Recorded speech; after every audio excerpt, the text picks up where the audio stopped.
Here's problem 33. Three long straight parallel wires carry current of 10 amps in the positive x direction. If the distance between each wire and the other two is 10 centimeters, what is the magnitude of the magnetic force on a 20 centimeter length of either of the two wires?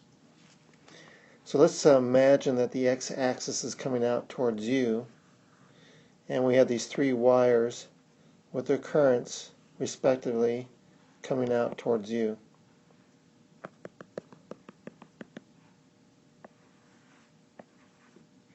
So that would mean that the y-axis would still be vertical, and then we'd have the z-axis positive this way.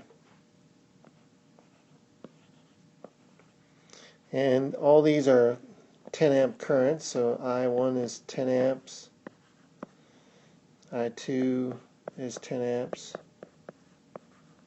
and I3 is 10 amps. And the distance between these three wires is all 0.1 meters, 10 centimeters.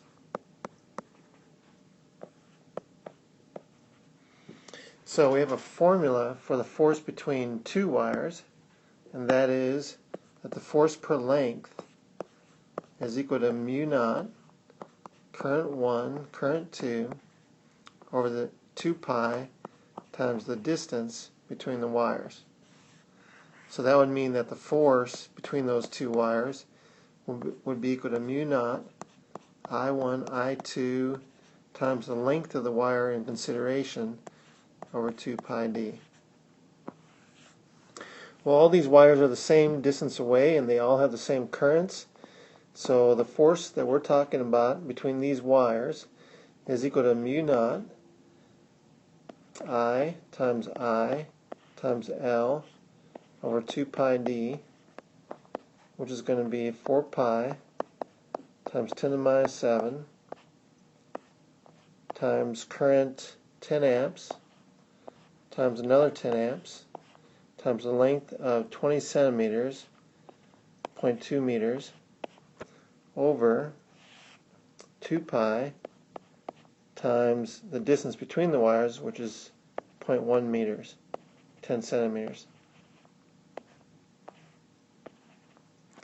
Alright, so the 4 pi divided by 2 pi leaves us with a 2, and the 0.2 divided by 0.1 leaves us with a 2, and so now we got 4 times 10 to the minus 5 newtons.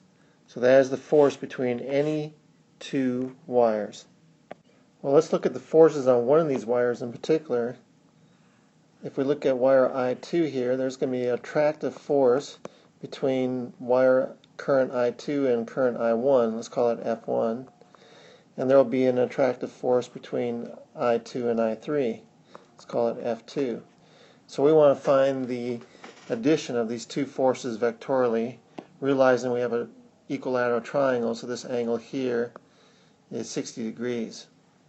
The magnitude of these forces are the same, so if we were to write F2 as a vector, we can immediately say that's in the negative z direction as we're looking at it. So that would be equal to negative 4 times 10 to the minus 5 k newtons. And the other one would have two components to it. We're going to have a component in the negative z direction and one in the positive j direction, positive y direction. So we're going to have a negative 4 times 10 to the minus 5 cosine theta k plus 4 times 10 to the minus 5 sine theta j. Theta is actually 60 degrees, so this is going to be 4 times 10 to the minus 5 times the cosine of sine of 60 degrees in the j direction minus 4 times 10 to the minus 5 cosine 60 degrees in the k direction. So that's equal to 3.46 times 10 to the minus 5 J minus 2 times 10 to the minus 5 K. So that is force F1. We want to add these two forces together. So we have our net force is F1 plus F2 vectorially. Add our components together.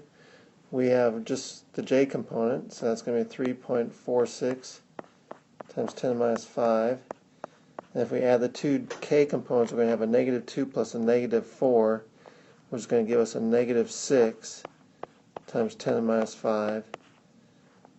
This one is J, this one will be K, newtons.